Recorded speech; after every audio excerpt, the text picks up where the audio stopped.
entré a Twitter y yo, o sea, perdón, me dije,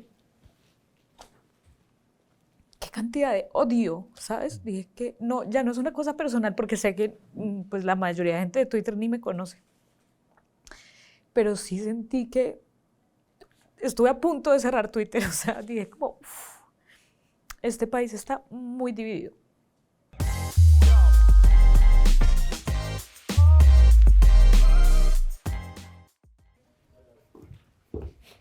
Hola Natalia, bienvenida. Hola, ¿cómo estás? Es un gusto tenerla aquí en Sin Filtro. ¿Cómo va todo?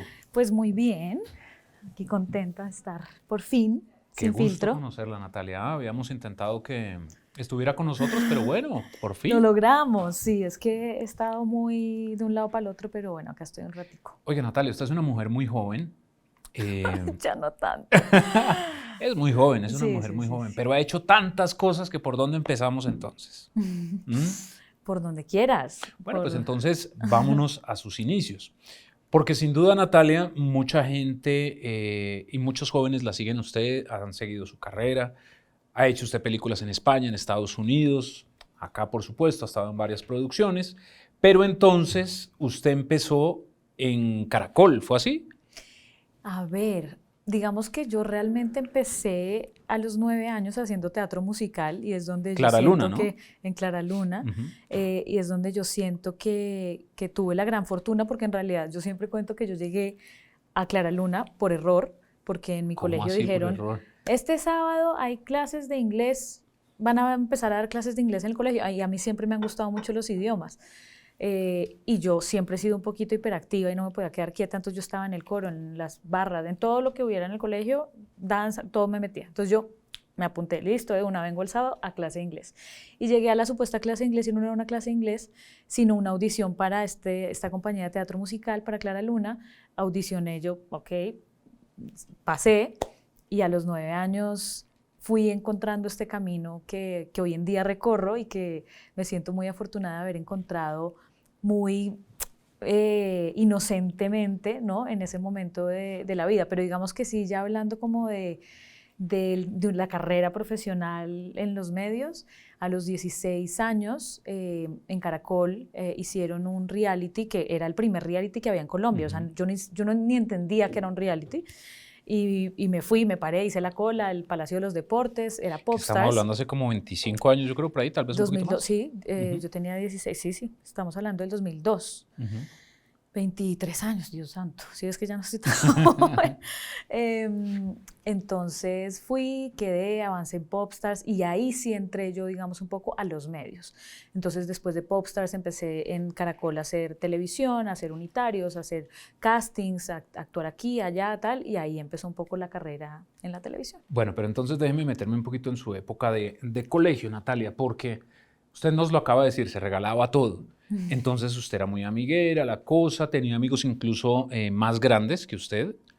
¿Por qué? O sea, desde pequeña metida en todo lo que tenía que ver con el arte. Sí, yo creo que soy la menor también de 3 hermanos. Ujú. Mi hermana, que era con quien yo literal dormía, o sea, teníamos el mismo cuarto, tiene 7 años más que yo, entonces yo siempre compartí mucho, como, mucho con sus amigas, o sea, con niñas que eran 7 años mayor que yo, y en Clara Luna, digamos que había niños y niñas de muchos colegios y de muchas edades, y yo también era pues a los 9 años de las más pequeñas.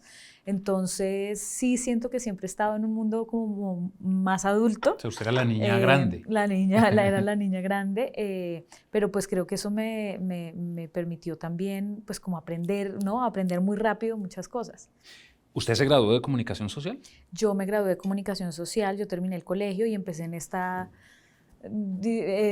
momento que tiene uno al salir del colegio, bueno, ¿Qué ¿y a qué hago? me voy a dedicar? Y mi papá me dijo, ¿en qué universidad vas a estudiar? Y yo, universidad, ok, vale, universidades. ¿Qué carreras hay? Actuación, solo existía en ese momento en la pedagógica, aquí había como para ser maestro en artes dramáticas, pero no como actor, no era una formación como actor. Hoy en día sí ya hay muchas opciones en Colombia, pero en ese entonces no. Y entonces yo no, pero además, ¿quién vive de ser actor? Me encantaba la música, pero pues ¿quién vive de ser músico? ¿No? Como todas esas dudas. Y al final encontré en la Javeriana esta carrera que se llama Comunicación y Producción Audiovisual y dije, bueno, mira, realmente hice un semestre antes en La Sabana que duré 2 semanas. Ya después fue un poco chocante para mí y venía de un colegio de monjas súper católico, o sea, pero sí tuve como 3 momentos ahí en la Sabana primero, pues que me tocaba madrugar mucho para llegar allá a las 7 de la mañana a clase de Cristología. Y me pareció un poco fuerte, porque yo decía, pues no necesariamente es lo que estoy buscando en una carrera universitaria. Luego estábamos pues como en algunos amigos de la universidad y 2 de ellos eran novios, una chica y un chico eran novios. Pero en La Sabana era también comunicación. Era comunicación. Entré con Carolina Gaitán, que entró conmigo en ese mismo semestre, y como que se cogieron de la mano, eran novios en el patio, no sé qué, y entonces como que nos mandaron a llamar que porque había gente tocándose las manos en público, bueno, o sea, como unas cosas que me parecieron muy fuertes hoy en día y dije como, yo no sé si este es el lugar para mí. Entonces al final, y yo había querido estudiar en la Javeriana, pero no había podido pasar los papeles al tiempo, entonces al final pues esperé un semestre, entré a la Javeriana, estudié 5 años en Comunicación y Producción Audiovisual, me hice un intercambio en Buenos Aires a estudiar Máscara Neutra, que es una técnica de actuación, siempre estuve en todos los cortos, fui la de los cortos de todos mis amigos, hice todos los papeles dentro de todos los cortos, y ya cuando me gradué, todo el tiempo igual en la universidad yo había estado trabajando como actriz en Caracol, RCN, ya había hecho cosas en los canales, pero yo todo lo estaba ahorrando porque quería irme a estudiar a Nueva York actuación, que fue pues lo que hice cuando me gradué. ¿Y los profesores le ayudaban en la universidad mientras estaba trabajando? Sí, la verdad, sí. Porque hay unos que son complicados. No, la verdad que pues al final eso era maravilloso de estudiar esto y es que digamos, Andrés Salgado era mi profesor de guión y pues hoy en día es un guionista con el que trabajado, ¿me entiendes? O sea, como que mucha de la gente que estaba de profesores en la Javeriana son gente que me han ayudado incluso y hemos compartido hoy en día pues cosas en el medio. Bueno, porque yo sí tuve un profesor que me rajó, trabajaba acá. ¿Ah, sí? En semana estaba haciendo una maestría y me rajó porque tenía que trabajar. Mi querido Aldemar, como ya no está, podemos decir el nombre. Bueno, Natalia, y entonces termina su carrera, ¿todos sus papás la apoyaron cuando fue a entrar a la universidad? Sí, por supuesto. Sí. O sea, yo creo que para mi papá había algo ahí muy importante en su estructura. Lo que pasa es que uno dice, voy a estudiar comunicación o música o eso, y usted lo decía ahora, lo primero que le dicen a uno es, usted no va a vivir de eso. Sí, y comunicación vaya y venga, pues yo siento que hoy en día los medios no está mal, pero actor o músico, pues ni te digo, ¿no? Creo que hoy en día esta generación que estamos viviendo, la generación de mi hija, mira, yo te digo, hoy en día digo, es como, si mi hija quiere ser astronauta, ella lo podría hacer, no creo que quiera ser astronauta, no sé, pero es como una cosa que en la generación de mis papás no era una posibilidad, sí, ¿sabes? Claro. Había un mundo completamente limitado en muchos aspectos, separado, que hoy en día no existe. Entonces, incluso en mi generación, ser actor o ser actriz o músico, artista en general era bastante complicado. Siento que hoy en día todo eso se está revaluando, las universidades se están revaluando, ¿no? La forma en la que nos formamos y a lo que nos dedicamos creo que está cambiando y va a cambiar, ¿no? O sea, lo que dicen es que todas las profesiones que existen hoy en día, en 30 años, el 2% realmente seguirán existiendo. Pero entonces usted empieza, Natalia, sobre todo en teatro. Sí. Ajá, ahí teatro, fueron sus música. inicios. Sí, empecé en el teatro y el teatro siempre para mí se siente como casa en general, ¿sabes? Como que siempre intento una vez al año, cada vez que termino un proyecto, volver al teatro o a estudiar, a hacer un curso en España, aquí donde encuentre con un maestro que admire algo que quiera aprender o volver a hacer una obra de teatro. Para mí el teatro es como realmente la mayor escuela y un lugar en el que me siento absolutamente viva y creativa.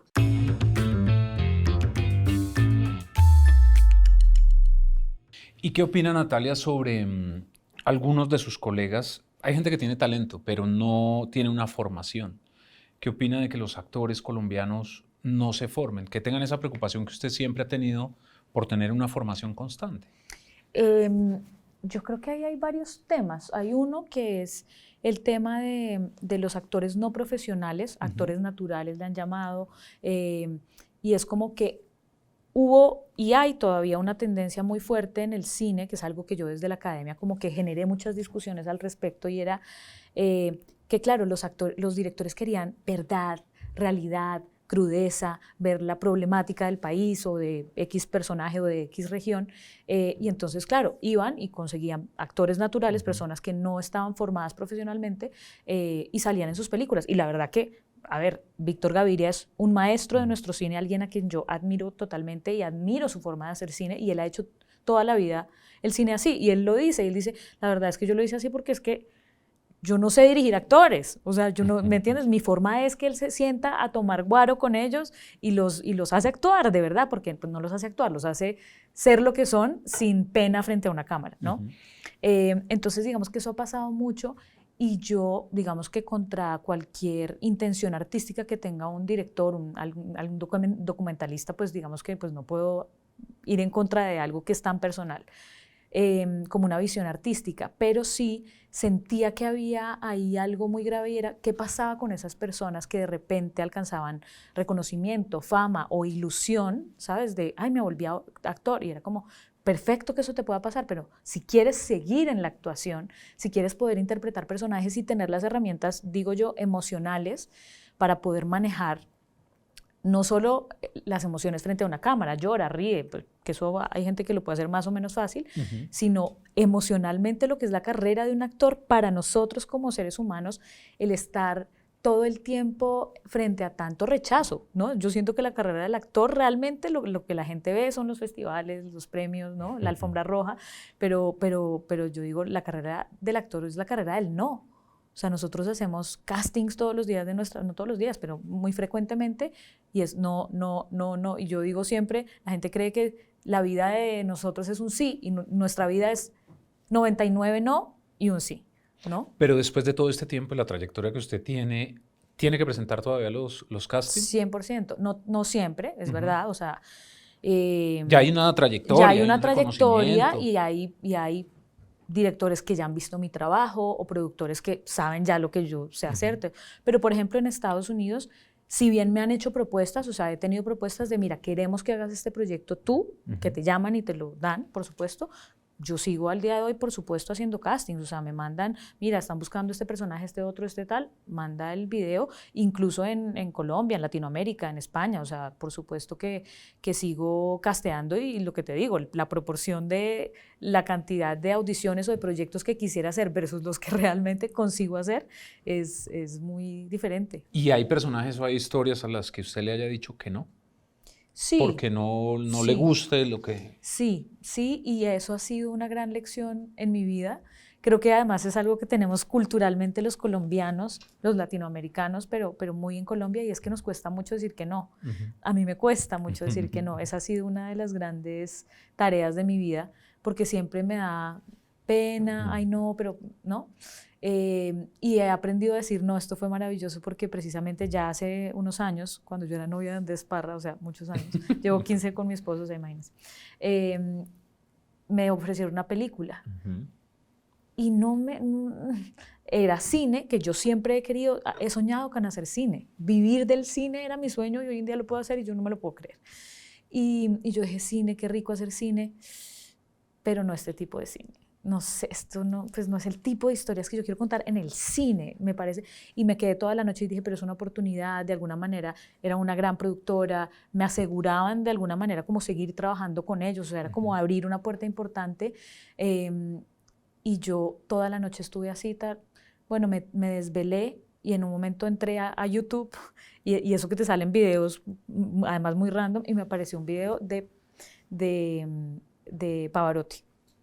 Y entonces él en su inglés italianísimo decía como, lo primero que decía, o sea, me salió el video, decía, you have to learn to say no.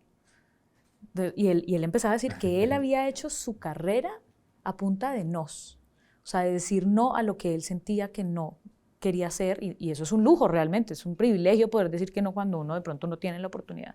Pero dije, oye, pues necesito en este momento hacer esto, tengo un apuro económico, sí o sí, ¿qué pasa si no lo hago? Y dije, no, quiero hacer cine, pero no quiero hacer esta película. Y fue una decisión difícil en su momento porque era una oportunidad importante para mí y creo que de ahí también empecé a alimentar ese no que no es... ¿Y qué le dijeron cuando de- dijo que no?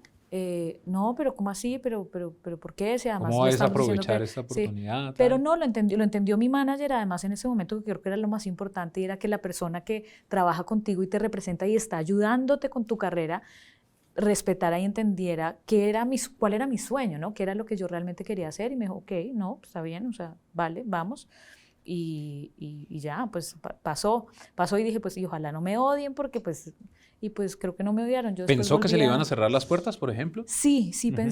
sí pensé porque pensé que era una cosa muy personal y creo que no, al final pues como que sentí que, pues así es, ¿no? O no, pues así fue.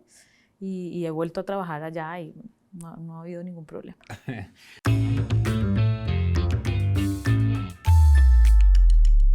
Natalia, entonces se metió en todo, en el mundo de la televisión, en el teatro, pero en el cine, usted nos acaba de decir algo. Yo soñaba con vivir del cine y estoy viviendo ese sueño. ¿En algún momento pensó que ese sueño no se cumpliría? O sea, todos los años llega un punto en el que lo pienso. No, es lo que te digo de la preparación emocional que necesitamos los actores, más allá de lo que pasa delante de las cámaras, es muy importante por eso. Es que en general el arte, o sea, el mundo está en la total incertidumbre, siento yo Ujú. hoy en día, pero siento que la carrera de un artista tiene demasiada incertidumbre, demasiada incertidumbre. Incluso siendo un actor, digamos, que se dedica a hacer televisión únicamente en un país como Colombia, que somos grandes productores de televisión. Nosotros somos un referente mundial en términos de producción de televisión, o sea, altísima calidad, muchas producciones, muchos actores, directores, productoras increíbles. Eh, y siendo incluso un actor de televisión, pues yo te puedo decir, o sea, de la cantidad de actores que viven sin trabajo, o sea, digamos que la mayor cantidad de actores viven más tiempo sin trabajo que trabajando en el año, ¿no? Es como buscando un proyecto, es una vida bastante compleja. Es inestable y se les va mucho tiempo pagando salud, pensión, todas estas cosas. Lo que Mm. pueden ganar en un proyecto se lo gastan en el tiempo en que no tienen trabajo. Sí, ahí viene un poco ese tema de la precariedad laboral y es como, pues claro, por estos proyectos, porque al final uno está trabajando por una serie o una película o un corto, un proyecto en particular, pues cuando no estás trabajando y tienes que seguir pagando obviamente tu pensión, tu salud, pues es todo un tema, ¿no? Y es triste, pero es muy real y yo incluso lo repito y es como, si te vas a dedicar al arte igual lastimosamente, y creo que eso lo ves a todo nivel, ¿no? O sea, al nivel de Brad Pitt o Mm. de cualquier actor, es cómo empiezas a buscar económicamente fuentes alternativas a la fuente artística, ¿no? Claro, que es lo que le dicen a uno de no meta todos los huevos en la misma En la misma canasta. canasta, sí. Bueno, y usted ha sido juiciosa entonces con la plata. Sí, eso viene mucho de mi papá. Mi papá trabajó 38 años en un banco, Ujú. siempre ha sido súper estructurado, todo, o sea, como que para mi papá el tema económico, siempre digo que mi papá, no sé cuántos años, tal vez 9 tendría yo, que hace estos años pues no era tan común, me dio una tarjeta de débito. Ujú. Y él dijo, acá está tu mesada, administrala. Entonces, claro, si yo me gastaba, yo me podía ir y sacar la plata y gastármela todo el primer día, pero el resto del mes me quedaba sin mesada, ¿no? Entonces, él sí creo que nos inculcó mucho como esta idea de organización económica y de administración de los recursos. Entonces, sí he sido mucho en esta también curiosidad mía, eh, como que muy pendiente de la administración de los recursos. O sea, no me considero una persona como que gasta plata sin control, soy muy organizada, y hago inversiones, ahorro, ¿no? O sea, como que sí he sido juiciosa en ese aspecto. Bueno, entonces, por lado de papá, el señor Mm. Jaime, y la señora Ángela, el tema artístico. Entonces, el papá enseñó las finanzas, la mamá el tema artístico, ¿es así, más o menos? Sí, de alguna manera la familia de mi mamá, los Gaitán, sí han tenido como esa sensibilidad Ujú. artística muy presente en la familia. Mi tío es músico, mi otro tío era actor, no, o sea, como que mi abuela, pues un personaje mítico, poetisa, artista, ella era un personaje pintora, era maravillosa. Entonces sí la vena artística viene un poquito por ahí. ¿Y en algún momento a usted se le ha subido la fama a la cabeza? No siento, la verdad es que yo he tenido que tener los pies muy sobre la tierra. porque he tenido unas raíces muy fuertes, mi familia, ¿no? Todo el tiempo he estado como muy en el país, con mi familia, como muy cercana y muy sensible a la realidad de nuestro país, de las problemáticas sociales del país. Entonces siento que eso siempre me ha enraizado mucho, pero también sí debo decir que en algún momento me cuestioné mucho como el tema de la fama, como que empecé a darme cuenta que no es sano y es absolutamente normal, y creo que ha pasado en toda la humanidad desde los griegos. Seguramente el filósofo más wow pues era famoso, ¿no? Y era reconocido y la gente quería estar cerca de él. Pero sí, en un momento, cuando lo de Terminator y estábamos en plena gira, y en un momento yo empecé a decir, no es, y pues te estoy hablando de una película de cuántas miles de franquicias, de gente, por supuesto, 100 millones de veces más famosa, ¿no? O sea, gente realmente famosa a nivel mundial, ¿sabes? Yo siempre pienso pues como en la gente que no se puede ir a China sin que lo reconozcan, o sea, a ningún país. Lo que esto empieza también a afectarte a ti como ser humano, ¿no? O sea, como que yo decía, no está bien sentir tanta atención en un solo ser humano, ¿sabes? Como que... ¿Pero por qué?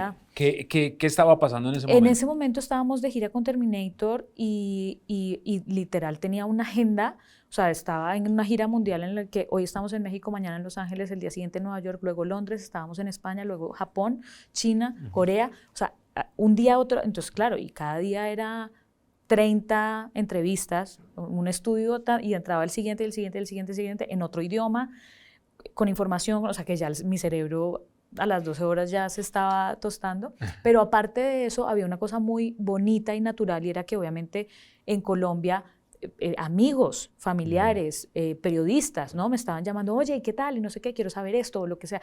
Entonces yo decía como, es que no, estoy saturada, es como no me da la vida, o respondo el celular, o veo el mail, o estoy aquí respondiendo las entrevistas, o duermo, o veo a mi esposo, o descanso, ¿me entiendes? O sea, era como demasiado, ¿no? O sea, siento que esos niveles de atención en una sola persona, de presión también, de cámaras, de luces, de ojos en una persona, no son sanos. Pues ya usted se me metió en ese tema de la película, de Terminator. Antes de que hablemos de la película como tal, ¿su inglés dónde lo aprendió? Pues imagínate, yo quería dar clases los sábados. Ajá. Realmente, no sé. O sea, realmente mi colegio no era bilingüe. Sí. Yo era muy buena en inglés, me gustaba. La mayoría de mis compañeras eran como, qué pereza inglés, y yo, qué delicia inglés, qué delicia hablar otro idioma, es una necesidad, ¿no? O sea, para mí siempre fue algo como muy fundamental. Cuando me gradué del colegio, entré a clases de inglés. Luego también viajando mucho, tuve un novio australiano, entonces viajaba mucho y no sé, o sea, en la vida un poco fue como curtiéndome. Luego, digamos, ya muy recientemente, incluso fue después de Terminator, empecé clases con un coach en Estados Unidos que lo que hace es reducir el acento en inglés, ¿no? O sea, como que pues dándole, oyendo, practicando, viajando, viviendo.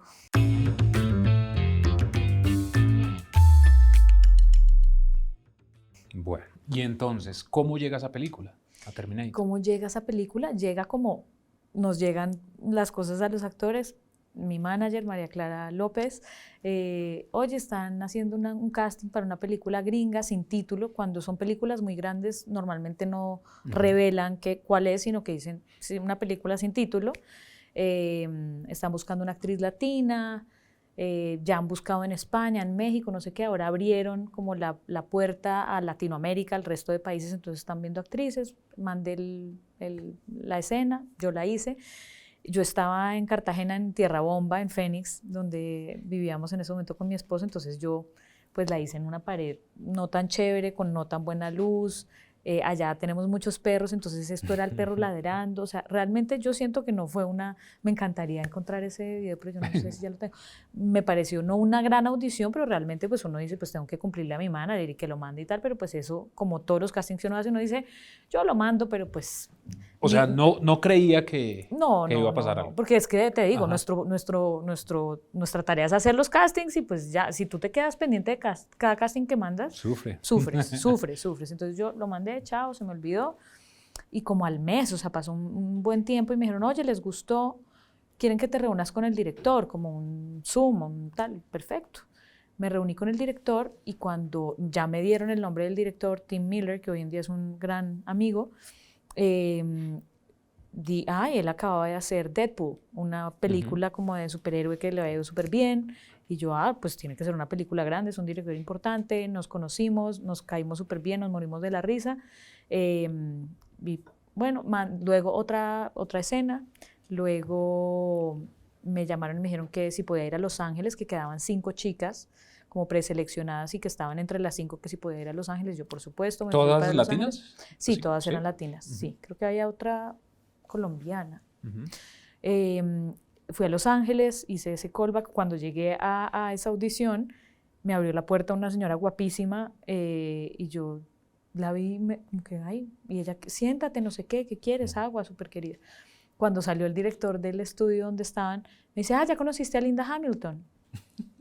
O sea, esta señora que me había recibido así era Linda Hamilton, pero pues claro, yo tenía la idea de el 82, ¿no? Sí. O sea, del último Terminator. Ya han pasado muchos años, entonces, bueno, esta mujer era Linda Hamilton. Hice la escena con ella, que era una escena súper dramática. Terminamos las dos llorando, abrazadas. Nos quisimos desde el primer instante y bueno, yo salí, el director así llorando, pero pues ya yo después descubrí que él es bastante llorón, entonces lloró, salí, yo llamé a María Clara y le dije, bueno, el oso no hice, yo siempre mido en cómo hice el oso o no hice el oso, no hice el oso, ya si les gustó, si les parece, si quieren. Depende de tantas cosas que no es necesariamente el talento, que dije, pues ya lo hicimos. Y luego me llamaron otra vez y me dijeron que si podía ir el fin de semana a Ireland. Y yo, Ireland, pues debe ser algún pueblo en Estados Unidos. O sea, nunca me imaginé que era Irlanda. Cuando me dijeron, sí, pero tú tienes visa para Irlanda. Y yo, no. Ok, es Irlanda, que si puedo estar el fin de semana en Irlanda. Yo no tenía visa para Irlanda, en Colombia no hay embajada de Irlanda, solo en México. Me dijeron, no, ya averiguamos, son 6 semanas, es imposible. Yo le dije, no es imposible, soy colombiano. Para un colombiano nada es imposible, no te preocupes que yo llego allá. ¿Cómo así? Me conseguí la visa, o sea, hice todo lo que llamé, dije, me voy esta noche a Ciudad de México, me paro en la embajada hasta que me den la visa, o sea, todo lo que hice hasta que logré la visa. Estuve allá el fin de semana, hicimos otras pruebas de cámara y ahí sí yo me di cuenta que no había más chicas. En Los Ángeles había 5 más y aquí yo no veía ninguna más y se iban ya todos y yo dije, raro. Y ya como a la semana me llamó Tim, el director, y me dijo que había quedado. ¿Y en qué momento ve a Arnold usted?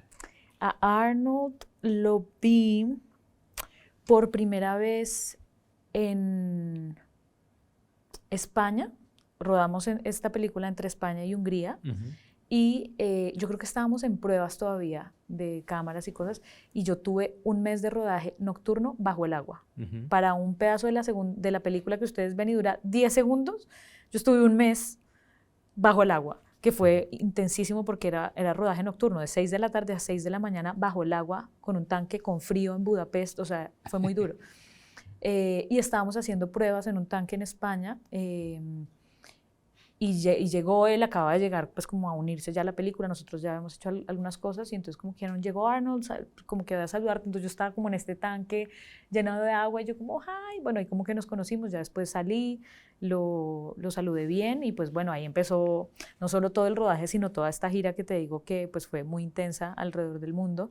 Entonces tuvimos muchos espacios para compartir, para hablar, la verdad es que es una persona con la que es muy rico hablar porque es un hombre inteligente y ama la política. Eso quería preguntarle, ¿es un tipo chévere? ¿Es un tipo amable? Es un tipo chévere, es un tipo amable, muy inteligente.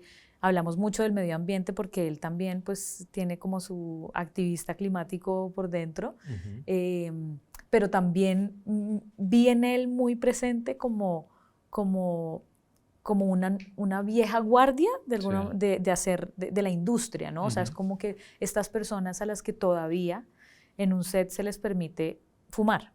Fumar puro en este cuadrado cerrado, o sea que yo no puedo mucho con el tabaco y yo era como, lo quiero matar. Pero había que respetarlo. Pero nadie es capaz de decirle nada a Arnold, o sea, todo el mundo era como, pues... Entonces, ¿sabes? Es como esa generación en la que todavía se le permite casi cualquier cosa. Siento que hoy en día eso ha cambiado afortunadamente y que pues ya hay unos mínimos en los que no, mira, o sea, tienes que llegar, no es el caso de Arnold, no, pero pues o sea, hay actores que es que no, llegó borracho, llegó drogado, Sí. o sea, siento que hoy en día eso no aplica. Ya vamos a hablar de eso un poquito más adelante. Bueno, pero entonces, ¿y Arnold qué le dijo de Colombia? ¿Conoce algo de nuestro país? No había venido, pero me dijo, Ujú. me muero por ir. Yo le dije, bueno, yo vivo en Cartagena. I wanna go to Cartagena. I love Ujú. Cartagena. Sí, me prometió venir, pero no ha venido porque él tiene un tema de corazón que lo han operado varias veces y ha estado ahí como... Entonces no ha podido venir, pero sí me prometió que vendría. Y a su casa. A Fénix, sí, a Cartagena. Sí, sí, sí, eso dijo. Hacen buenos masajes, es que tiene también los comentarios. Hay buenas masajistas y yo... Hacen buenos masajes, hacen buenos masajes.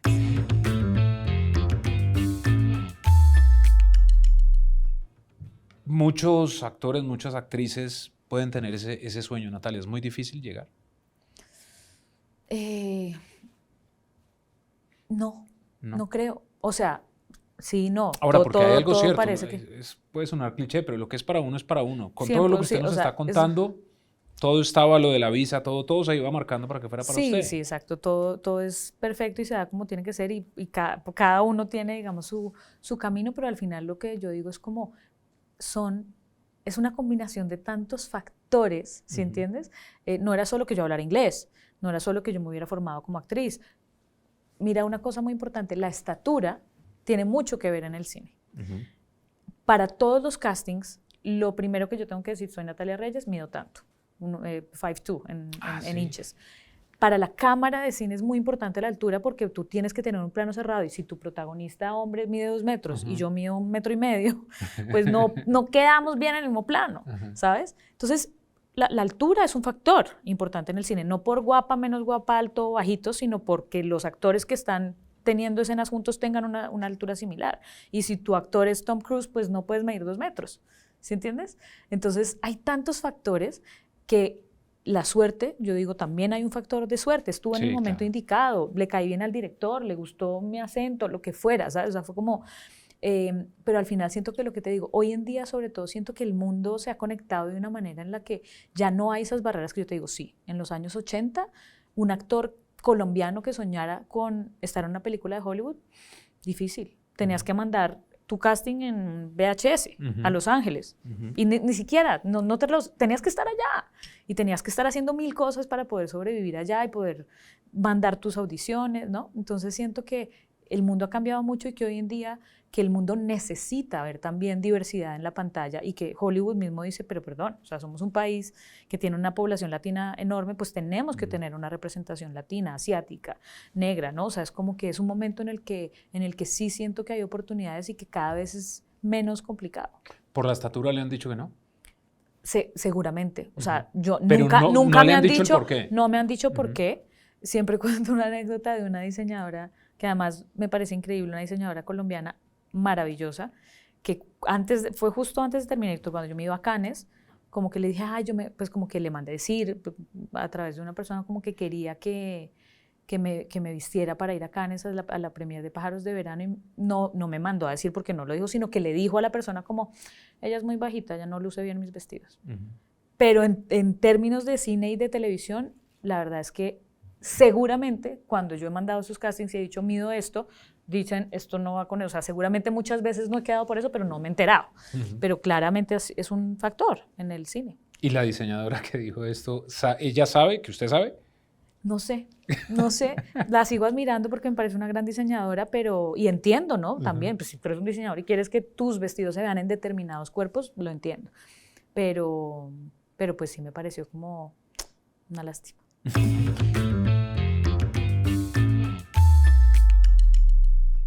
¿Y qué se siente trabajar en Hollywood? ¿Cómo la industria del cine allá, cómo es? Se siente muy industria, Ujú. precisamente. Yo creo que hasta ahora nosotros en Colombia particularmente empezamos a sentirnos una industria. Yo ya hoy en día siento que hay una industria en Colombia, porque una industria no es una productora, son muchas productoras haciendo varias películas al tiempo. No es que haya un equipo capacitado para hacer cine. En este momento en Colombia yo me estoy inventando que puede haber 15 equipos completos. Un equipo pueden ser 100 personas. En la academia somos 800. Sí, pueden haber 15 equipos enteros para hacer un rodaje o sea, al tiempo en Colombia. Ujú. Eso es algo que hace 20 años, por supuesto, no ocurría. Entonces siento que hasta ahora estamos entrando en el modelo industria, que no sé si es mejor o peor, pero es un modelo. y en Estados Unidos se siente la industria, la máquina, ¿no? O sea, que es una cosa, la hiperespecialización que hay en todo, ¿no? Entonces, pues tú estás en el set y pues uno está acostumbrado como colombiano y de trabajar en esta industria a hacer recursos. Ay, se le cayó la cámara, venga, yo tengo cinta, somos como, ¿no? Muy recursivos. Yo le tengo, hágale, yo tengo la luz, o sea, yo de verdad, pues he trabajado así mucho tiempo, ¿no? Y allá es como que, ay, bueno, no, todo es perfecto. Toques el vaso, porque hay un especialista de Austria que maneja el vaso. En vasos blancos, así. Entonces entonces, ¿sabes? Cada cosa, de verdad, el piso era como un experto que traía el piso, no sé qué. Entonces uno no podía como tocar nada, es como tú haz lo tuyo, cada uno tiene una función, pero entonces, claro, estos son equipos de 600 personas, no de 100, ¿no? Entonces todo es una máquina súper grande, o sea, estábamos rodando en Madrid y el Basecamp, que es como el lugar donde se ponen el almuerzo, los maquillajes, o sea, donde la base, ¿no? Era el Bernabéu. ¿Sí entiendes? Entonces era como nuestra oficinita de descanso era el Bernabéu. O sea, todo es una dimensión gigante. ¿Natalia sigue siendo la presidenta de la Academia de Cine? ¿No? Ya acabé después de 2 años de gestión. Hace 2 meses entregué la presidencia a Cristina Omaña, que es nuestra nueva presidenta. ¿Y qué hizo durante estos 2 años en esa academia? No, ni me digo. Trabajar mucho, trabajar mucho. Fue muy interesante, aprendí mucho como de ese otro lado que no es la actuación, el lado de la gestión, de la política pública, ¿no? No solo el tema laboral, sino político. No político porque, bueno, es que esto, quiero decirlo acá, yo quedé elegida por mis compañeros, 800 miembros de la academia que votaron, que yo, no, o sea, un proceso además interno de una cosa que no es gubernamental, que es ad honorem. Yo no me gané un peso, yo creo que me costó bastante plata en realidad ser presidenta de la academia porque exigía cosas que exigían plata, pues moverse, viajar, ¿no? Bueno, esto fue el tema, ¿no? Entonces, que a mí me había puesto Petro ahí, ¿no? O sea, claro, la mermelada, o sea, unas cosas que yo decía, pero Dios mío, este país está, pues como que falta mucha información, pero además está tan dividido y tan absurdo que pues hasta eso llegó a pasar, ¿no? O sea, como que a mí me había puesto Petro de presidenta de la academia. Pero bueno, estuve ahí 2 años sirviendo a la industria, aprendiendo de la industria, súper, mejor dicho, me encantó la experiencia, pero sí voy a decir que es mucho trabajo, mucha gestión, que es agotador, que fueron 2 años agotadores que obviamente también me quitaron tiempo de otras cosas, de mi carrera como actriz, de mi familia, de mi descanso, ¿no? Entonces siento que fue un servicio militar, como lo he denominado, fue mi servicio militar, check, ya cumplí 2 años de servicio militar y ya. ¿Y llegaremos a ser una industria del cine? Somos una industria, somos una industria y somos una industria que yo...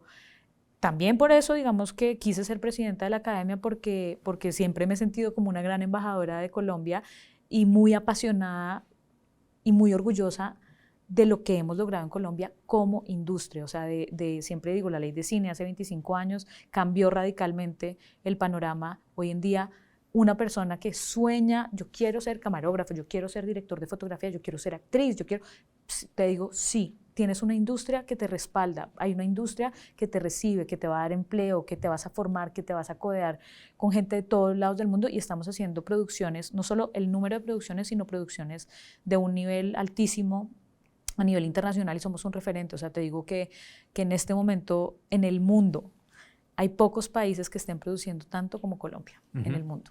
¿Y qué nos falta en materia de políticas públicas? No le vamos a meter política de un gobierno, el otro, lo que sea, pero en política pública, ¿qué falta para impulsar el cine? Yo me quedé, y mucha gente en la academia lo sabe, me quedé con un pendiente de esos 2 años de gestión porque es que todo el tema de política pública no es tan rápido como uno quisiera. Sí, es lento. Es lento. Yo me quedé con muchas ganas de haber podido fomentar una cuota de pantalla en el cine.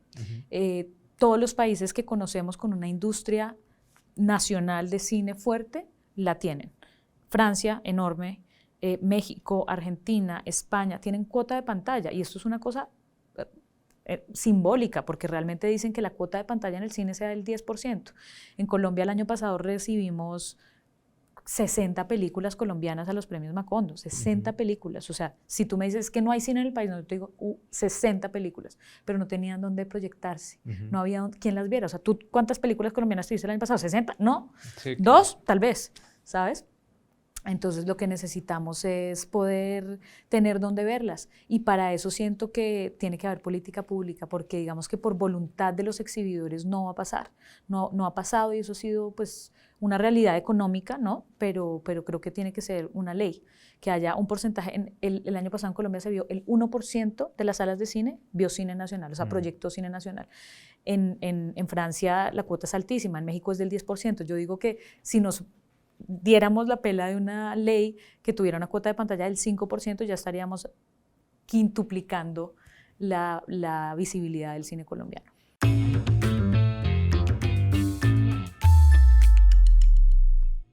Bueno, ya nos aclaró lo del inglés. ¿Cómo aprende el guayú? El guayú Nike. Bueno, ¿cómo? Pues dándole, yo creo que ¿Cuánto tiempo tardó? Pues estuvimos 4 meses Ajá. internados en Chinchorro. Ajá. Como, mira, viviendo, digamos que el proceso, la forma de trabajar de Ciro Guerra y de Cristina Gallego y digamos de sus películas, siento yo que es un acercamiento más antropológico que el resto de las películas, entonces realmente fue como una experiencia de internarnos en una ranchería guayú en Majali, y yo simulamos un encierro, el encierro en el que vivía mi personaje es algo que pasaba pues todavía pasa, pero mucho menos en la cultura guayú, cuando las niñas se desarrollan, las encierran en un lugar a enseñarles a ser mujeres de alguna manera, ¿no? A enseñarles esa transición, a cocinar, a tejer, les hablan las mujeres, las abuelas, ¿no? Y lo simulamos, estuve yo creo que 4 o 5 días encerrada en este cuartico, en mi chinchorro, sin poderme mover, porque hay una cosa muy, muy importante ahí como de la quietud y de que me enseñaran a tejer, y solo me hablaban en guayunaiki, y yo tenía que aprender, o sea, estaba viviendo en una comunidad que solo hablaba guayunaiki, y así fue un poco el acercamiento, y fue una experiencia maravillosa. Claro, pero entonces sí tiene usted una habilidad para Yo creo que dialectos, por idiomas. la música también, porque me gusta mucho la música, digamos que siento que tengo buen oído. No necesariamente tan buena voz, pero tengo buen oído. Entonces me gusta mucho replicar los sonidos y aprender los acentos y me gusta, es algo que disfruto. De todas esas grabaciones, producciones, todo lo que ha hecho Natalia, ¿cómo prepara esos personajes? Porque siempre ha sido, o llama mucho la atención cómo ustedes, los actores, las actrices, logran meterse y darle vida a un personaje. ¿Cómo los prepara usted? Yo creo que hay 2 líneas, ¿no? Una de un proceso muy personal y es como empieza uno a encontrarse en ese personaje o al contrario, a encontrar ese personaje en uno, ¿no? O sea, como qué hay de ese personaje en mí, por más distinto, lejano, de otro país, que hable otro idioma que parezca. Pero también debo decir que hay algo muy importante y es como el trabajo colaborativo. Yo cada vez, digamos que me doy cuenta de la importancia de visibilizar esos procesos que hay detrás de, ¿no? De tanto, no, por este casting que sí quede, tantos no. Muchos de los personajes, no todos, la verdad, sobre todo por tanto movimiento o viaje que me toca hacer, muchos los he preparado con coach, con personas, con maestras de actuación que en este país hay maravillosas. Victoria Hernández es una de ellas, que he preparado, que me ayudan, que ven el texto, que me guían, que me ayudan con ejercicios, que me hacen preguntas importantes, que yo voy haciendo ahí como mi documento, mi cuadernito del personaje. Entonces también creo que ha sido un trabajo que he construido con personas que saben mucho más que yo. Y la llorada. Oiga, eso a mí sí me impresiona, la verdad, la capacidad que ustedes tienen para llorar. Eso es una habilidad, ¿no? Es como todo. O sea, siento que llorar... Conozco actores increíbles que no pueden llorar. No pueden llorar como con botón, ¿no? Digamos que a mí esa es una facilidad que yo tengo, Fácil, o sea, es como que lloro fácil en la vida, pero no, sí, lloro fácil, o sea, como que puedo meterme muy rápido como en ese mood y lograrlo, Hay actores que definitivamente no, y es como no me sale la lágrima y se echan unas gotas, hay unos más extremos que se echan Big Vaporú, que pues salen así como un poco ya demasiado extremo, pero sí, o sea, al final digo, es un tema técnico, ¿sabes? Tú sabes, ¿eres más elástico o no? Pues a mí se me da bien llorar, la verdad, no me cuesta mucho, pero pues hay actores que no, y no dejan de ser grandes actores, ¿no? Oiga, Natalia, si no hubiera sido actriz, ¿qué cree que hubiera sido? Ay, yo creo que bailarina. ¿Sí? Me hubiera encantado. Amo bailar. Es de las cosas que más me gusta hacer. Era otra vida, ¿no? Era otra de esas cosas que, pues imagínate, si no se podía vivir de ser actriz, de ser cantante, pues imagínate de ser bailarín. Pero me hubiera encantado. Es algo que me gusta mucho. Sí.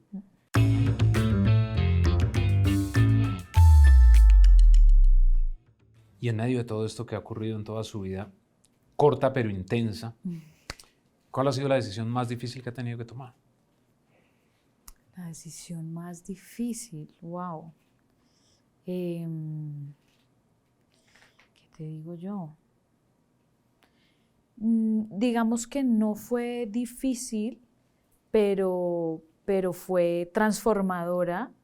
Esta ida mía a Nueva York, que era lo que te digo, algo que yo venía ahorrando, planeando, soñando, al final salir de la comodidad, salir de tu país, salir de la casa de tus papás, salir sí, de la comodidad, siento yo, a decir, además yo le dije a mi papá porque era algo que yo quería hacer, yo le dije, yo me pago el último semestre de la universidad y yo me pago mi viaje a Nueva York. Y ya me inscribí en la escuela y o sea, era una cosa como que yo quería hacer y demostrarme, ¿no? Pero también fue duro, o sea, tuve mucha suerte también con 1000 cosas que me pasaron en Nueva York maravillosas, pero sí siento que fue un momento como de decir como crecer duele, ¿no? O sea, como y salir y llegar a un país en el que no es tu idioma, no es tu industria, es una ciudad gigante en la que te inspiras por todo lado, pero la realidad es que a nadie le importa qué te pase. O sea, yo siento que Nueva York es una ciudad en la que todo el mundo está en su película, pero nadie te ve, nadie te ayuda, nadie, ¿sabes? No hay como esta cosa muy latina, muy colombiana. Entonces estás como enfrentándote solo al mundo y además a la industria, pues, ¿no? Como del cine, del teatro, de la escuela, de la competencia, ¿no? Es una sociedad supremamente competitiva. Entonces yo decía muchos días, yo decía, o sea, si yo me muero, nadie se va a enterar, Sí. ¿me entiendes? O sea, nadie le va a importar, es como nadie va a hacer nada por mí. Pero fue pues también de las decisiones y de los momentos más transformadores. Esos 2 años en Nueva York fueron como 10 de universidad.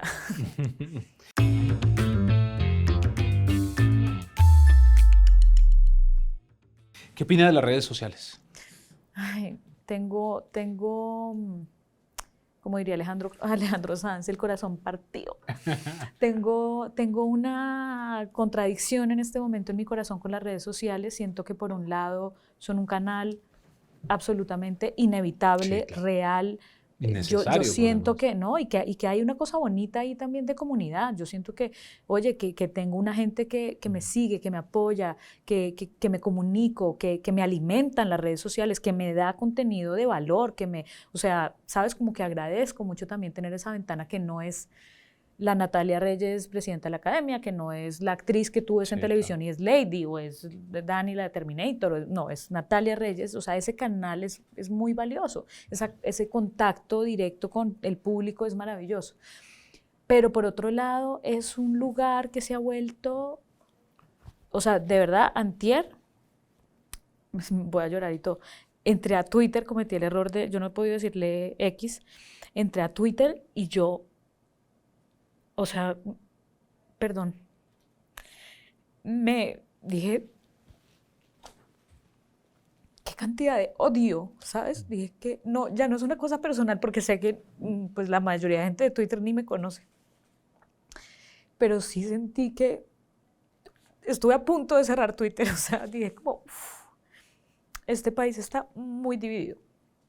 Este país, no, el mundo está absolutamente quebrado, ¿no? Lleno de rabia, lleno de odio y como con ganas de venganza. Entonces, me conflictúa. Porque además uno ve la gente en redes saluda, dice buenos días. Y le responden buenos días de qué, y fue tantas, y pasa no sé qué, o sea, Sí. en ese nivel ya estamos. En ese nivel estamos y de verdad que soy 100% consciente de que lo que te digo no es personal. O sea, no es una cosa contra mí. Es verlo, ¿no? O sea, es como éntrate a, pues ustedes que son semana, a cualquier publicación que hagan o a cualquier foro de cualquier medio de comunicación o a cualquier foto de cualquier persona, famosa o no. Ya no estamos hablando de que, claro, yo te digo, además, siendo una persona pública, uno sabe que uno está expuesto a todo, a que, perdóname, obviamente no a todo el mundo le tiene que gustar lo que yo pienso, digo o hago, pero lo de las redes sociales es como una cosa sin ningún tipo de piedad, ¿no? O sea, eso siento yo, como que se ha vuelto un lugar despiadado de inconsciencia y de poderse expresar lo peor y lo mejor del ser humano como sin filtro. Bueno, esto por el lado de Twitter, vea Natalia. Ay, miren, tan lindos, gracias. En Twitter, sí, es mejor Twitter que X. Pero entonces, Instagram, TikTok, ¿siente que es un poco mejor la vida por allí? No, a ver, es que, o sea, yo digo la verdad, es que es el reflejo del mundo. O sea, no hablo de una, o sea, Twitter me ha parecido particularmente porque como hay una cosa ahí como muy política, hay un odio y hay una cosa como muy visceral y que se vuelve realmente como desesperanzadora en la humanidad. O sea, es como de, pero ¿por qué todo el mundo se tiene que dividir en blanco y negro, uribista y petrista, no sé qué y no sé qué? O sea, es como, pero ¿por qué tenemos que vivir así, no? O sea, como una cosa muy fuerte. Siento que yo la verdad TikTok ya me dejó el tren, yo esa generación no pude, de verdad necesito alguien que me enseñe de TikTok porque no, como que no llegué ahí. Instagram siento que obviamente pues tiene una cosa más visual y más, digamos, de otro tipo de búsquedas, menos políticas. Entonces siento que más personal. Más personal, entonces como que siento menos la polarización y también si me meto a semana a las publicaciones y leo los comentarios, seguramente me pongo a llorar igual. Pero sí siento que es un terreno complejo.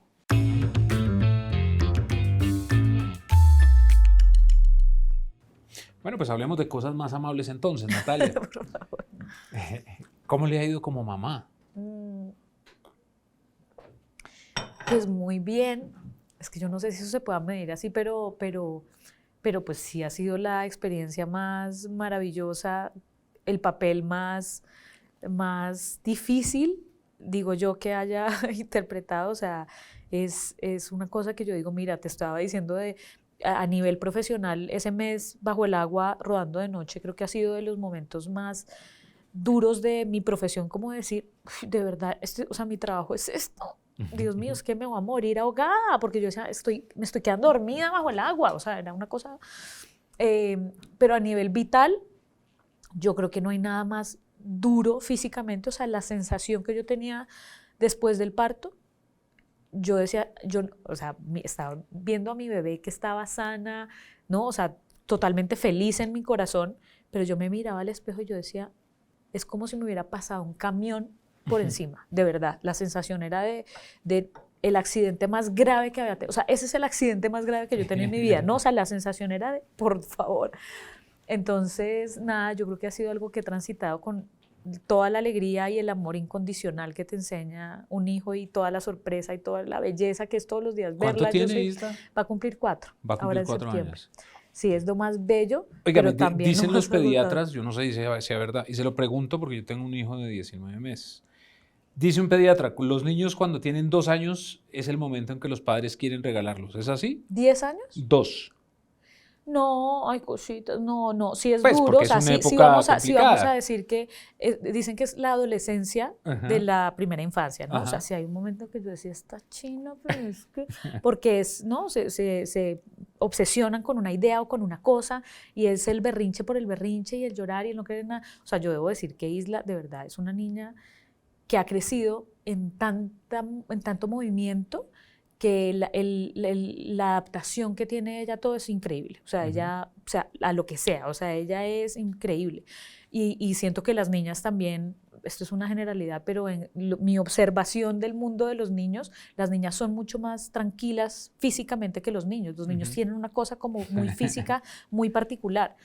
Entonces yo he tenido suerte, o sea, Isla ha sido una niña de verdad increíble y sí tuvo su etapa que todavía le dan sus berrinches y uno es como paciencia, respirar, pues nos quedamos, nos salimos porque pues no hay forma de salir con este monstruo que se convirtió aquí, que no hay forma, o sea, vale, paciencia. Pero no la he querido regalar todavía nunca. ¿Y usted es La brava como adolescencia. mamá? No, no soy brava, ¿No? siento que soy súper amorosa, pero sí tengo, creo que soy un poco más la de la disciplina que Su esposo debe consentirla mucho, por supuesto. él es más consentidor, o sea, la amamos mucho, pero creo que yo marco más la línea. La estricta de la casa. Sí, un poquito. Bueno, otra cosa de la que se ha hablado mucho, Natalia, sobre usted es haberse ido a vivir a una isla. Eso es un sueño también. Pues sí, por supuesto. Pasar la pandemia en la isla fue una gran fortuna porque realmente pude nadar, ver el sol, ¿no? Tener naturaleza con otras 1000 dificultades que teníamos de estar en una isla sin agua, sin comida, ¿no? O sea, como en medio de la pandemia, cómo conseguir alimento y bueno, 1000 cosas, seguridad, muchas cosas. Pero también a veces siento que hay una idealización obvia de decir como, es que ella vive en una isla, entonces la gente jura que yo estoy como todo el día echada en una cama bronceada y que yo, sí, no, además que he visto esos comentarios, ¿no? O sea, como es dueña de una isla, yo, pues la verdad no somos dueños de nada, tenemos un negocio que opera ahí, ¿no? Pero nosotros no somos dueños ni de la isla ni de nada, en realidad, o sea, es un negocio que tenemos, que hemos construido como muy a pulso con mi esposo, pero pues no soy dueña de una isla ni me la paso tal. La realidad de tener un negocio en una isla es que el trabajo es impresionante porque en la isla no hay agua, no hay acueducto en una isla que queda frente a Cartagena, no hay acueducto. Entonces nosotros tenemos que traer el agua de los inodoros, el agua, todo, ¿sabes? O sea, la comida, cada cosa, las personas, o sea, es realmente una operación complicada. Entonces, esa vida en una isla trabajando en un negocio en realidad es menos idílica de lo que parece, pero obviamente tiene la ventaja de estar trabajando en clima caliente, muchas veces descalzos, con amigos, frente al mar, poder nadar, poder tener animales y naturaleza y a mi hija en la arena jugando y aprendiendo ahí, pues maravilloso. ¿Cómo quiere que la recuerden en 10 años, Natalia? 10, 15 años. ¿Cómo quiere que la vean? Porque en este momento usted es una referente del mundo de la actuación colombiano. ¿Cómo quiere que la recuerden? Pues primero como que una actriz versátil, ¿no? Yo siento que lo que queremos los actores es como que no digan, este personaje, pues sí, seguramente haya un personaje más, ¿no? relevante que otro, sino que diga como, wow, los personajes que nos regaló, ¿no? O sea, como que me puedan reconocer como una actriz versátil, pero sobre todo siento yo que como un ser humano, ¿no? Como una persona humana y sensible.